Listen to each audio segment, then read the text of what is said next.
Look at the train arriving to Viipuri station. Look at all the Finnish people going to trade on the central square of their second biggest city. Just 10 years later, 74,000 citizens will leave this town of Viipuri forever. That street will become Lenin Avenue, and that will be called Prospect Mira. That church will become the headquarters of the Communist Party, and the only thing that will stay is the city itself. The castle, the cobblestone, and that square with the city hall behind it. The rooftops, ancient houses, and the sun illuminating the ruins of the Finnish dream. And 80 more years later, we are here looking for some answers.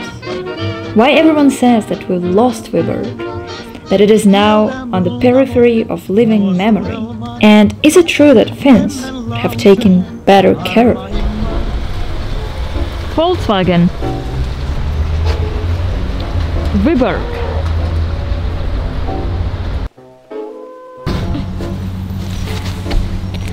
Welcome to the most Scandinavian Russian town.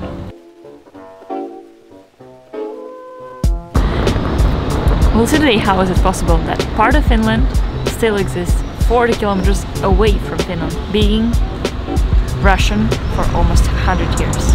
And what do people think about it? How local Russians really appreciate the heritage, or they don't get it really and don't think that's their culture. Let's go.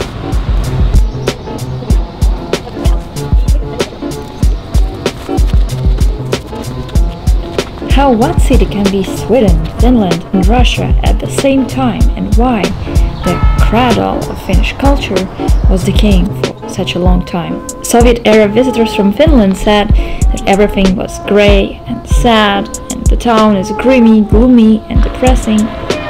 And in the early post-Soviet period, Vyborg was even seen as a dismal, dirty town full of criminals, a so-called Miseryville. Do you think that Vyborg is like Finland? Vyborg is Finland. Do you think that Vyborg is more Finnish than Finland? No, Vyborg is equal Finland as Finland. It's so medieval here that you can even imagine yourself being a knight. Imagine? What do you mean? You can become a knight. Isn't it strange to you to be in Russia and in Finland and in Sweden? Like triple trip? Yes, it's strange to have a triple trip. Vyborg changed names and territories too many times. First it was Swedish, then Russian, in 1917 Finnish, and then in 1940s became a Russian city again. That, my friends, just behind me, it's considered to be one of the oldest houses in the entire Russia, as the city of Vyborg was established around 13th century and the fortress built. So these things are the burghers' houses. From the second floor. Burghers. Of course, all the years of devastation have not gone unnoticed.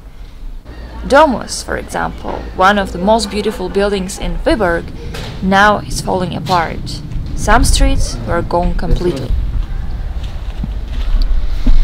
You see, for some buildings it didn't work out really well, and this is a big example. It used to be a Catholic church, Lithuanian, and then it was changed to Orthodox, so it passed through many stages, and finally in 1944 completely destroyed.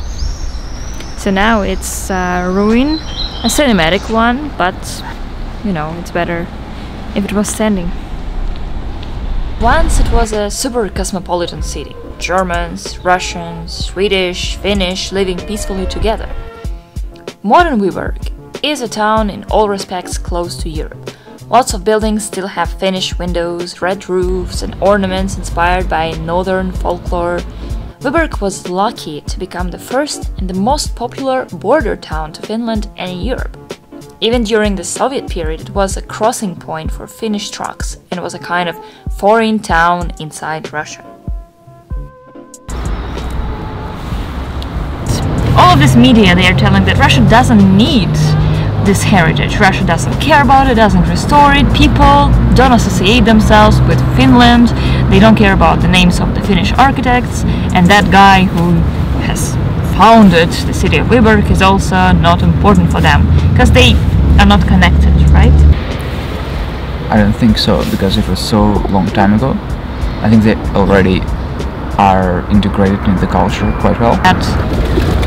All of these huge titles that I have seen in the newspapers, on the videos, like it used to be a thriving town and now we've lost it, or something like that. We were here last time, I think 4 or 5 years ago, and it was in a worse condition than today. So things are not destroyed, they are restored, not as quickly as we would wish, but still, at least they are kept. We just met a local girl who told us that all the citizens pay the monthly fee for the restoration. It's around 9,000 rubles, and this is a budget for the reconstruction until 2026. After all, is Vyborg Finnish or Russian? In the end, it doesn't matter which side of the border it is now. Vyborg is Finnish in its core, its structure, its vibes, and hopefully it will become a story of peace between two countries, learn to live with each other and to keep the history with care. I want to share one example here. This library built by Alvar Aalto might be the most famous in the world. Now it's used by locals, and just recently it was restored under control of Finnish committee by Russians. The greatest thing is that Finnish side made a crowdfunding for furniture, and each chair was donated by a Finn to a Russian.